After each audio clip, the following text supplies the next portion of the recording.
ওই ছেলেকে পুরুষ বলে না।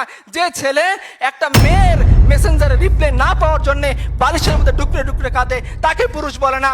ওই ছেলেকে পুরুষ বলে না। যে ছেলে বিশেষ না হইলে পরে গলায় দড়ি দেওয়ার জন্য চিন্তা করে, ওই ছেলেকে পুরুষ বলে না। ওই ছেলেকে পুরুষ বলে না।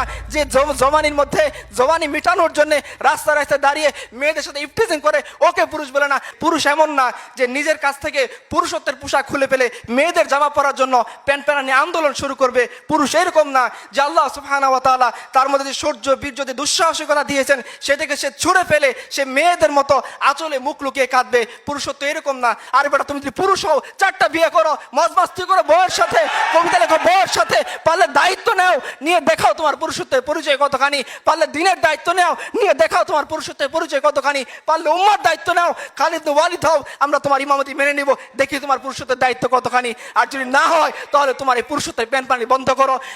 ইতিহাস তোমাকে মনে রাখবে না।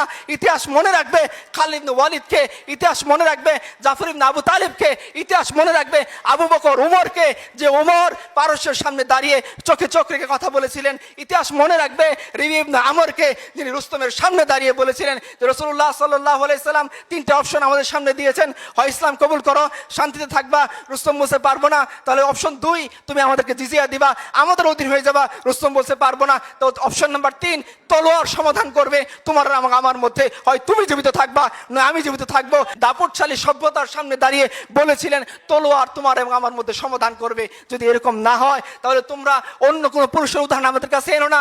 আমাদের কাছে হসিমিন পুরুষ না, অমুক তমুক পুরুষ না। আমাদের কাছে পুরুষ হচ্ছেন রাসূলুল্লাহ সাল্লাল্লাহু আলাইহি ওয়াসাল্লাম, আমাদের কাছে পুরুষ হচ্ছেন তার চাচাতো ভাই জাফর ইবনে আবি তালিব, আমাদের কাছে পুরুষ হচ্ছেন আব্দুল্লাহ ইবনে ওমর, আমাদের কাছে পুরুষ হচ্ছেন যায়েদ ইবনে দাসিনা রাদিয়াল্লাহু আনহু, যারা মৃত্যুর মুখে হাসতে হাসতে নিজের জীবনকে দিয়ে যেতে পারেন শুধুমাত্র এক আল্লাহর জন্য, উম্মতের জন্য, দ্বীনের জন্য, এবং যারা নারীদের দায়িত্ব নিতে পারেন, যারা সমাজের দায়িত্ব নিতে পারেন, যারা অর্ধ পৃথিবীর বাদশা হয়ে ভিখারির মতো ফকিরের মতো জীবনযাপন করতে পারেন, আমরা এদেরকে পুরুষ মনে করি। আমরা তোমাদের আনা উদাহরণকে কখনোই পুরুষ মনে করি না।